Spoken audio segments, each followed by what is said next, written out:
Bilingual web magazine, Dig Tokyo. Language and Education 43. ICT Buzzwords and how Jargon reveals the essence of things and people. 1. About our January 17th show on hashtag CES 2020. The theme for the January 17th episode of Sekai Hashin SNS Eigojutsu on NHK E-Tele was hashtag CES 2020. Picking up from where we left off last week on our hashtag AI episode, we featured more tweets about tech news coming out of CES, the world's largest tech event. In studio, commentator Daisuke Furuta talked about the changes that 5G, which is scheduled to start service in Japan in the spring of 2020, will bring to our lives. Resident English instructor Naito-san brought out a smart speaker and talked about speech recognition technology, which Hide-san was more than happy to play around with. Our MC, Haruhi-san, a self-admitted meat lover, expressed her skepticism about the latest plant-based meat substitute to come out of California. As for me, I was skeptical about an AI-powered smart suitcase that is able to follow you around like your shadow. As someone who grew up in the US, I was taught from a young age to never, ever let personal belongings and luggage leave my sight in a public space. Even if the suitcase is equipped with GPS and an alarm that is supposed to go off when there is more than a certain distance between you and your luggage, I can't help but feel like using such a suitcase would be tempting fate. As if you had a sign on your luggage that said, "Steal me."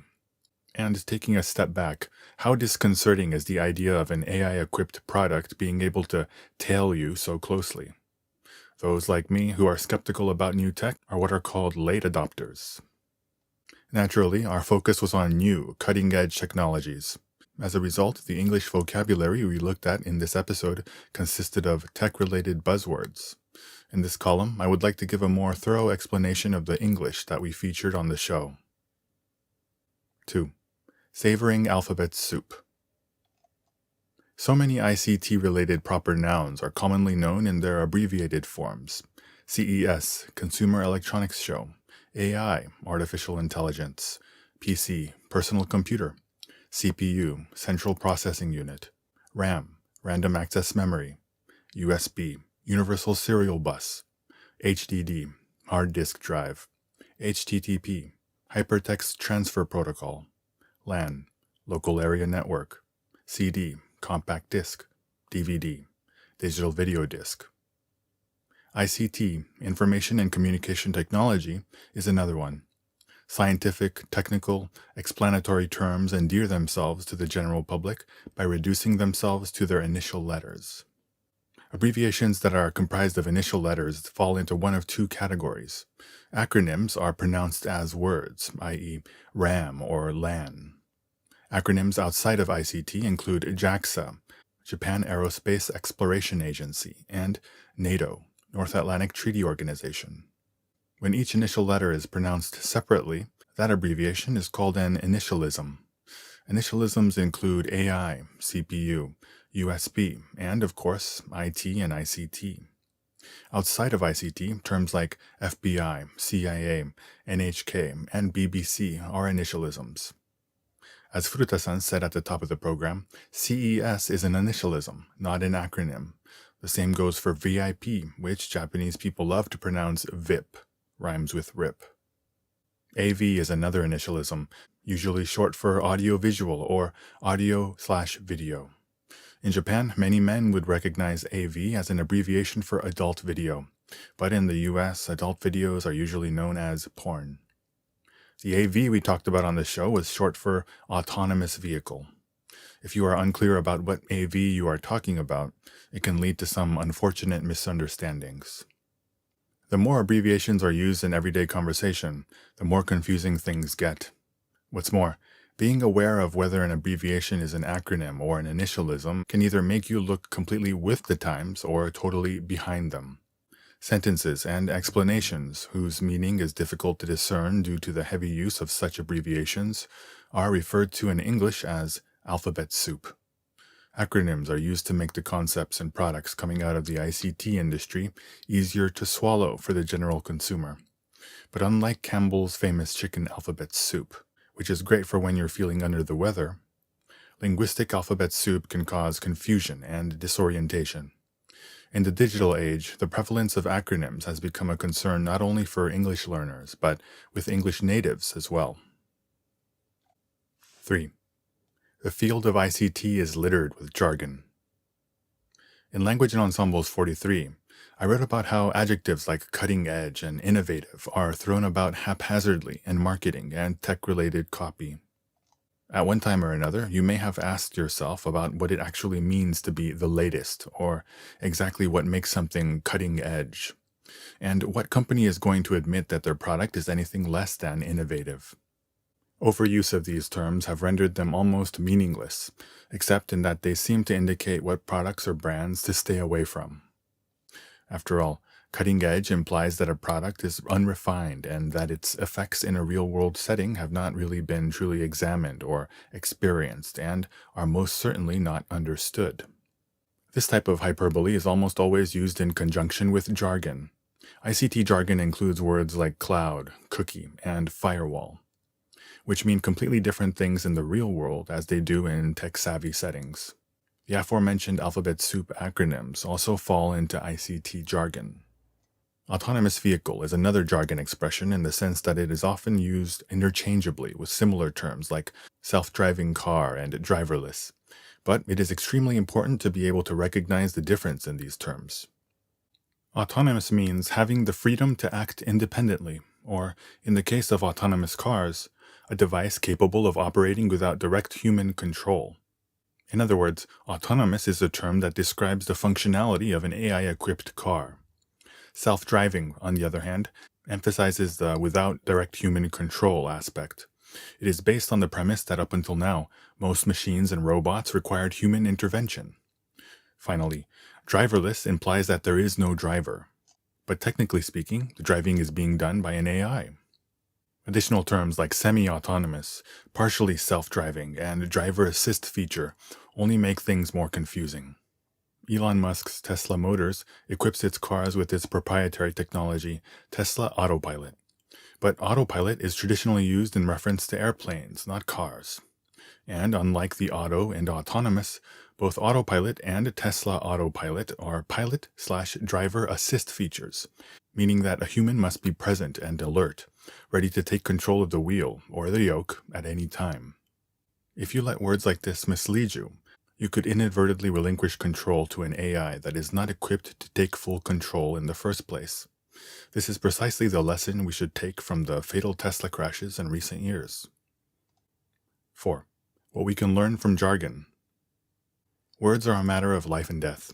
Rather than blindly accept the hyperbole and jargon used to describe ICT-related products and technologies as fact, it is important to exercise our critical skills to identify the real issues that such language blurs. Because jargon is specialized terminology used in specific fields among specific circles, it is not meant to be easily understood by third parties. Rather, its purpose is to facilitate smooth communication and foster a sense of camaraderie among members. If anything, jargon is purposely conceived to be difficult to decipher by any outsiders. This means that someone who uses jargon outside of the relevant context is not serious about communicating their ideas clearly. To put it another way, their only concern is to look like they are in the know or to self-aggrandize at the expense of others. The worst cases are when the speaker themselves do not fully understand the meaning of the terms they are throwing around. Jargon can be a serious nuisance not only for language learners but for the general public as well. In Japan, many people seem to think that injecting everyday conversation with jargon, buzzwords, and katakana loanwords is hip, or worse yet, a sign of intellect. How many Japanese readers hear terms like agree and komito and daredare mata, matter used in a sense similar to concern, as in that matter concerns X, thrown about the office on a daily basis? And I don't know how many times I've heard someone ask what neta, a sushi chef, recommends. Neta is an argot word used by sushi chefs, the inverse of the word customers should use, tane, or ask for agari, an argot word for green tea served at the end of a meal when a customer is almost ready to leave, at a sushi restaurant. Words like these can be confusing for Japanese language learners. Admittedly, jargon is not always a bad thing. It is certainly an effective form of shorthand for members privy to the language. It has been almost 2 years since I started to appear on SNS Eigojutsu, but whenever the staff and crew engage in rapid-fire exchanges using words like wankame, torikiri, and tereko, I still find myself completely lost. But everyone else seems to know exactly what's going on. It can take a long time to decipher and get used to words like these, but for language learners, it's important to remember that jargon tells us something about a particular country's language and cultural sensibilities. It still strikes me as odd whenever I see TV industry people greet each other with "Ohayo gozaimasu," good morning, even in the evening or dead of night. But this expression reveals something about the sleepless nature of the TV industry. Another term that fascinates me is furippu, flip, which is short for flipboard, the piece of office equipment to which a flip chart or other type of pad is attached. Note that it is abbreviated as flip instead of the more obvious board. Also note that more often than not, it's just a board with information written on it. There's absolutely no flipping involved. And finally, this nugget. At NHK, they refer to those boards as patan, patterns. The argot word that has left the biggest impression on me is agoashi makuratsuki, when the client will pay for your food, your transportation, and your accommodations. Ago means jaw, and thus refers to the cost of food. Ashi means legs, and thus refers to the cost of transportation.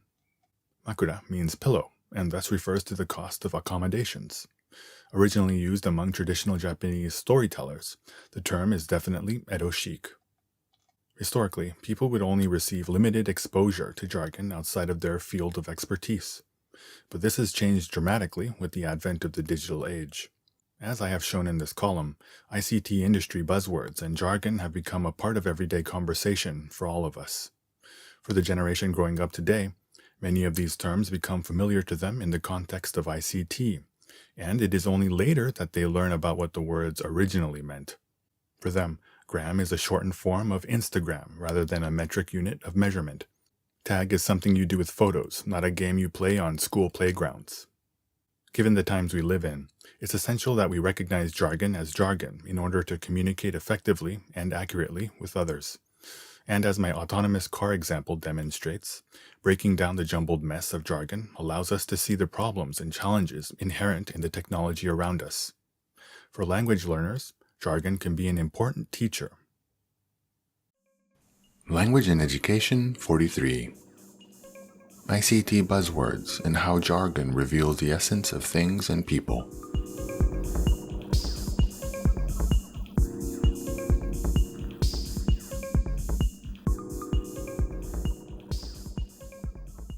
www.digtokyo.jp